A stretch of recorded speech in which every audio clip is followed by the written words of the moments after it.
Manipur. That's a whole different issue, massive, what's the polite term? Mess up. It's a mess up on India's part. That's how I see it. Let me explain why. What is the problem in Manipur? See, in Manipur, there is definitely, these clashes between two ethnic groups, the Kukis and the Meiteis. And there's also, so in Manipur, you have three major ethnic groups. The Nagas, the Kukis, and the Meiteis. Now, the term Nagas is an umbrella term created by the British to designate various hill tribes who were eventually Christianized by the British and then by the Indian government, or with the help of the Indian government in the 20th century. The Kukis are another ethnic umbrella term to designate various ethnic groups, tribes. And very often these tribes don't even understand each other's language, but they are put under a single umbrella, Kukis or Nagas. Okay. Now, to understand the Manipur issue and what's happening there, you have to first ask yourself this question. We know Manipur has an ancient history. We have a record of kings that goes back at least 2,000 years, probably 3,500 years.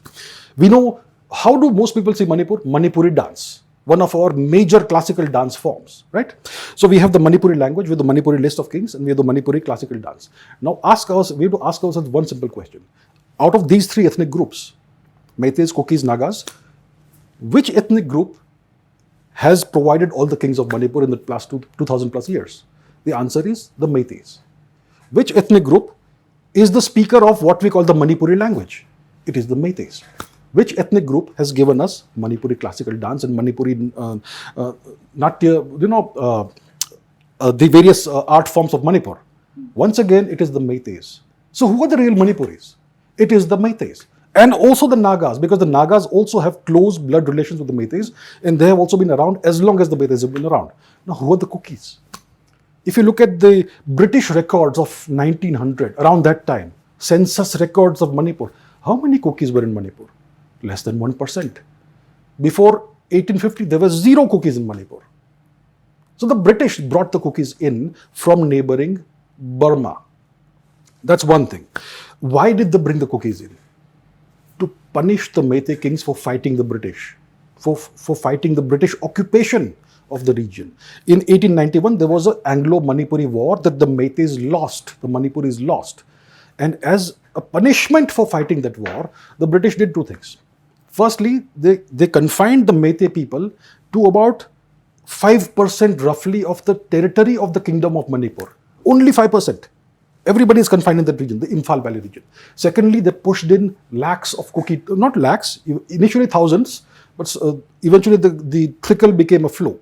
So they settled these Kukis, these foreigners in Manipur. Okay? And after 1949, when Manipur becomes part of India, the Nehru government said, oh my God, the British did the right thing. We have to follow what the British did because British are superior to us. So it continued, Kukis continued. And in the past decade or so, or 15 years, I think lakhs of Kukis have come into the Manipur region because you can see the visible change in the satellite imagery. All these new villages cropping up like mushrooms out of nowhere. So this is an invasion of India. It's an invasion of Manipur from Burma. Who are the Kukis? Now we have to ask ourselves, who are the Kukis? Are they Burmese?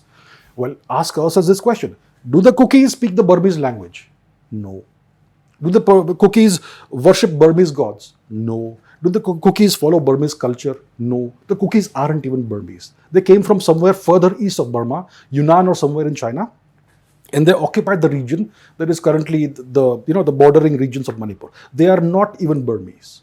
Some of the Kukis claim to be Jews, and they have settled in Israel, Bene Menashe.